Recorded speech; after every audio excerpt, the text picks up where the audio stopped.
Before this video actually starts, hello everypony, my name is Lyrie, and this video has finally come out. This video has been in the works since March, and was actually scrapped in July. However, not before I released a teaser, and that is, to date, 5 months old. I thought this theory wouldn't be all that interesting to you all, but I had you all vote for it, and here we are. But it's not exactly a popular topic, and I'm sure that I'm the only one that has ever come to this conclusion, and if that's not the case, then I'm sure I'm the first one to post about it on the internet. Anyway, enjoy the video.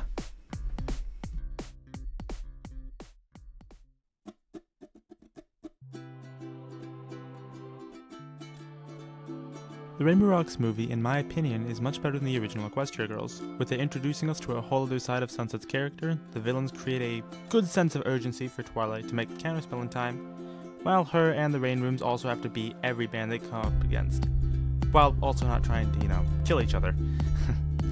And then the soundtrack, oh my Celestia, it is amazing. I'll give Daniel Ingram the credit he 100% deserves. I actually used one of his songs not too long ago. Not to mention the idea of starting a band with your friends in high school is a thought that I'm sure all of you have had at least once or twice, and to be fair, it is a really nice thought. But this video is not a review of Rainbow Rocks. As much as I'd love to say how much I love this movie over and over again, that is not what this video is about. Today, I have a theory that's so crazy, you might call me just a little bit insane. Hey, sorry but you just got in my way. Look, I know on this channel I've said some wild things and expressed some opinions that I know many in the fandom just don't share. I mean, heck, I said that Cozy Glow is a psychopath, I said that Sunset Shimmer isn't the element of forgiveness. I even said that Pinkie Pie is actually the saddest character in the entire show. Oh wait, I haven't said that one yet. Oops. Stay tuned for a Pinkie Pie documentary maybe. But today I'm looking at a theory that I have heard nowhere else. On a fan-favorite background character, in fact. But not just a fan-favorite background character, a community icon at that. I also have no doubt that some of you will call me a complete maniac, and to that I say, history is full of maniacs, my friend. Men and women of intellect, highly perceptive individuals whose brilliant minds knew neither restraint nor taboo. Such notions are the devils we must slay for the edification of pony kind, even if said edification means violating the rules of decency, society, and righteousness itself.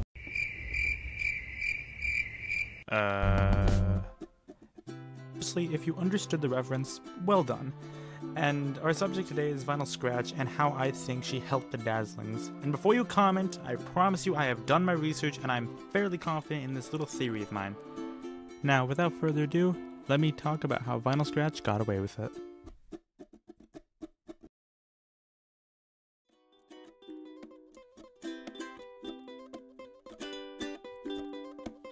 Vinyl Scratch is a DJ, it's her occupation, and it's also somewhat her entire life, with music being a big part of almost everything she does, even walking.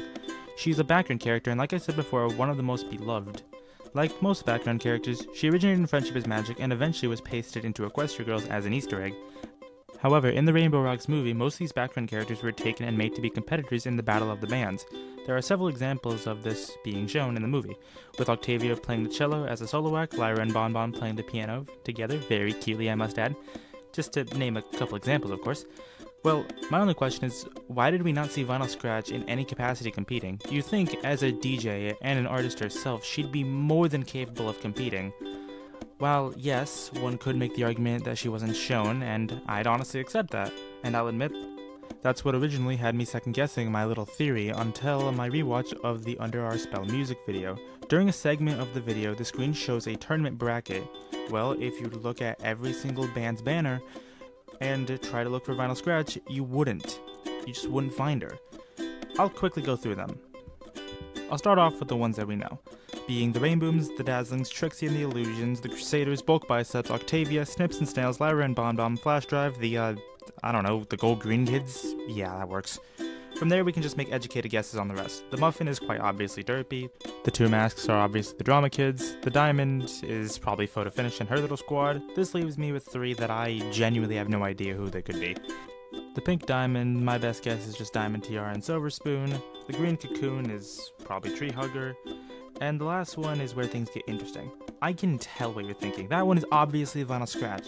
Well, that's what I originally thought, but after doing some cursory analysis on the banner, that's It's not something Vinyl would use, evident by her car/mobile DJ station. Tell me, do you see a skull on this car? No? Well, it's on the banner. Where do you see a heart on this banner? Do you see a heart? Nowhere. That's interesting because the only similarity that the two even share is that both have lights. Not to mention, I don't see a lightning bolt, so that's another difference. You'd think Vinyl Scratch would model her car after her own DJ setup, since that car, I'm sure it isn't cheap, so it would be a prized possession of sorts. I would know as someone that plays a few instruments myself, and I personally see my instruments as a part of who I am to some extent. But that's not all. The rabbit hole goes even deeper.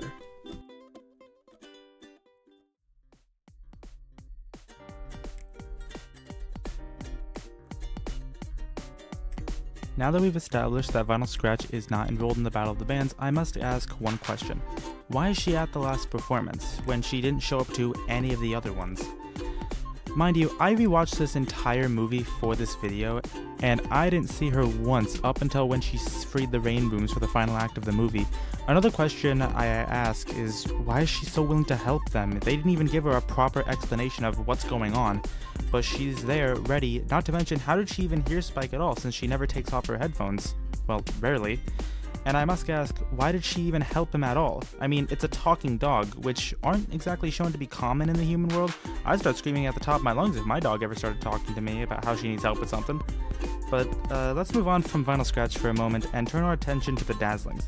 The Dazzlings are shown to have absolutely zero musical talent whatsoever, with their gemstones acting as a form of magical auto-tune, we'll call it here, which explains their almost robotic singing that you can hear in almost all of their songs.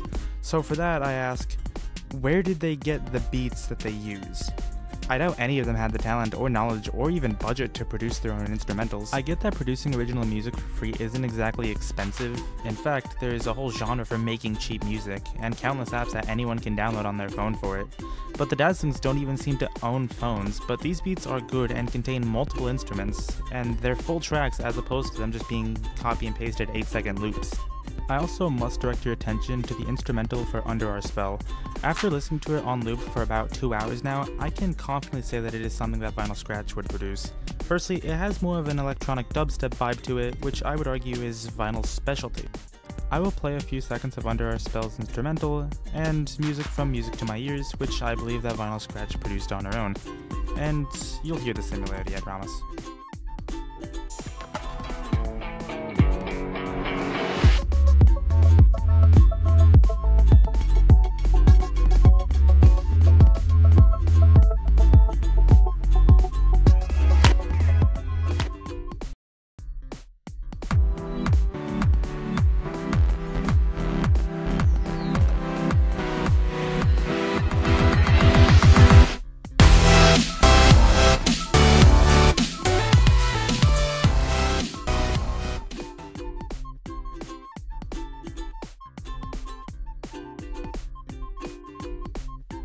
Now that I've shown you all the evidence I have to support this little theory of mine, I will now present to you a timeline of events.